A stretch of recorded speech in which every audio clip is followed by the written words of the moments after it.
Okay વિદ્યાર્થી મિત્રો, અહીંયા દાખલા નંબર 31 આપ્યો છે, ખાસ ઇમ્પોર્ટન્ટ છે અને તમારે મગજ વાપરવાનું છે. અહીંયા એમ કે છે ઇલેક્ટ્રોન છે, કેટલા ઇલેક્ટ્રોન છે એ આ ક્વોન્ટમ આંક પ્રમાણે હશે. ઇલેક્ટ્રોનની સંખ્યા આપણે કહેવાની છે. પેલો આપણને વિદ્યાર્થી મિત્રો કીધું છે n બરાબર વિદ્યાર્થી મિત્રો 4. ખાસ યાદ રાખજો, અહીંયા કીધું છે n બરાબર 4. વિદ્યાર્થી મિત્રો n બરાબર 4 હોય તો ઇલેક્ટ્રોનની સંખ્યા કેટલી? તો વિદ્યાર્થી મિત્રો ખાસ યાદ રાખજો, ઇલેક્ટ્રોનની વિદ્યાર્થી મિત્રો સંખ્યા બરાબર સૂત્ર તમને બધાને ખબર છે. સંખ્યા બરાબર શું છે? ઇલેક્ટ્રોનની સંખ્યા બરાબર 2n². Okay, 2n². Okay sir, ચલો અહીંયા સૂત્ર પ્રમાણે આપણે અહીંયા મૂકીએ તો વિદ્યાર્થી મિત્રો વ્યવસ્થિત રીતે જો 2n² માં હું અહીંયા કહું છું 2 n નો સ્ક્વેર વિદ્યાર્થી મિત્રો 4 આપ્યા છે. ઓકે, અહીંયા મને નથી લાગતું કે કોઈને કઈ પ્રોબ્લેમ હોય. નહીં સર, 4 નો સ્ક્વેર તો વિદ્યાર્થી 2 સોકો વિદ્યાર્થી મિત્રો 16.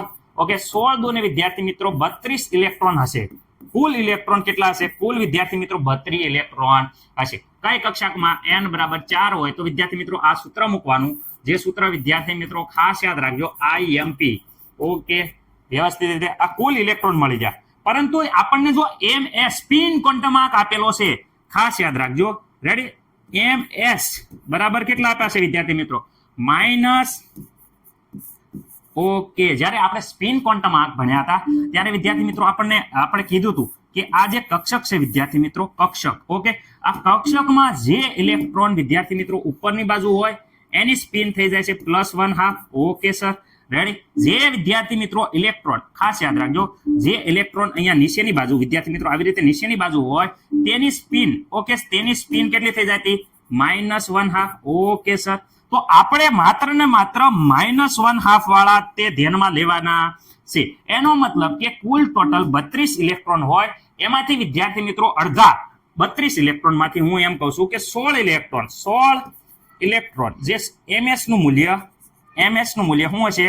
+1/2. ઓકે સર, બાકી વિદ્યાર્થી મિત્રો કેટલા? 16 ઇલેક્ટ્રોન. કેટલા? 16 ઇલેક્ટ્રોન વિદ્યાર્થી મિત્રો, જેનું ms નું મૂલ્ય કેટલું હશે? -1/2. એટલે કે વિદ્યાર્થી મિત્રો તમે જોઈ શકો છો કે બાકી રહેલા જે 16 ઇલેક્ટ્રોન નું મૂલ્ય કેટલું હશે? -1/2. એટલે કે કુલ ઇલેક્ટ્રોન કેટલા હશે? તો વિદ્યાર્થી મિત્રો આ ક્વોન્ટમ આંક પણ કેટલા ઇલેક્ટ્રોન મળે છે?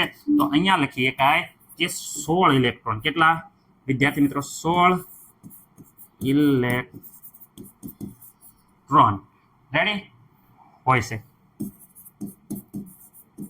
મને નથી લાગતું કે કોઈને કઈ પ્રોબ્લેમ હોય. કેટલા ઇલેક્ટ્રોન આવ્યા? 16 ઇલેક્ટ્રોન હોય છે. ઓકે વિદ્યાર્થી મિત્રો, મને નથી લાગતું કે કોઈને કઈ પ્રોબ્લેમ હોય. ઓકે, મળે છે કુલ 32 માંથી અડધા ઇલેક્ટ્રોન છે એ વિદ્યાર્થી મિત્રો ms નું મૂલ્ય જે સ્પિન ક્વોન્ટમ આંક છે એ પ્લસ હોય છે. કેવું હોય છે? પ્લસ.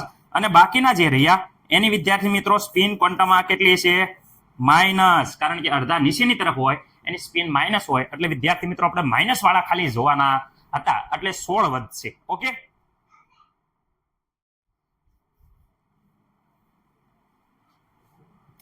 ઓકે, અહીંયા વિદ્યાર્થી મિત્રો જોવાનું છે કે n બરાબર 3 આપ્યા છે, l બરાબર 0 છે. તો અહીં આ ક્વોન્ટમ આંક પ્રમાણે કેટલા ઇલેક્ટ્રોન ગોઠવાય છે? ખાસ ધ્યાન રાખો. n બરાબર વિદ્યાર્થી મિત્રો કેટલા આપ્યા છે? 3 આપ્યા છે. l બરાબર વિદ્યાર્થી મિત્રો કેટલા આપ્યા છે? 0 આપ્યા છે. રેડી? તો કેટલા ઇલેક્ટ્રોન અહીં આ ક્વોન્ટમ આંક પ્રમાણે ગોઠવાશે? ઓકે, l બરાબર 3 એટલે વિદ્યાર્થી મિત્રો અહીંયા હું 3 લખું છું. l બરાબર 0 વિદ્યાર્થી મિત્રો, l બરાબર તમને ખબર છે કે 0 1 2 3 હોય. 0 હોય તો s કક્ષક, p d અને f. તો વિદ્યાર્થી મિત્રો અહીંયા ધ્યાનથી જુઓ, l બરાબર કેટલા છે? 0. તો વિદ્યાર્થી મિત્રો 0 એટલે અહીંયા કઈ કક્ષક આવે છે? 3s કક્ષક. કેટલા? 3s કક્ષક. રેડી? કઈ આવે છે? 3x કક્ષક હોય છે. અને વિદ્યાર્થી મિત્રો 3s કક્ષક, વિદ્યાર્થી મિત્રો 3s કક્ષક જ્યારે આપણે આ પ્રમાણે દોરીએ છીએ તો 3s કક્ષકમાં 1 અને 2 ઇલેક્ટ્રોન સમાય છે. તો વિદ્યાર્થી મિત્રો આમાં કેટલા? 2 ઇલેક્ટ્રોન શું છે? આ ક્વોન્ટમ આંક પ્રમાણે કેટલા? 2 ઇલેક્ટ્રોન ગોઠવાય છે.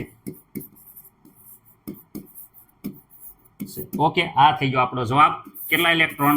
2 ઇલેક્ટ્રોન આ ગોઠવાય છે. કારણ કે 3s માં વિદ્યાર્થી મિત્રો માત્ર ને વધારે 3s હોય એમાં વિદ્યાર્થી મિત્રો 2 ઇલેક્ટ્રોન ગોઠવાય છે. એટલે વિદ્યાર્થી મિત્રો આપણો જવાબ આવશે 2 ઇલેક્ટ્રોન.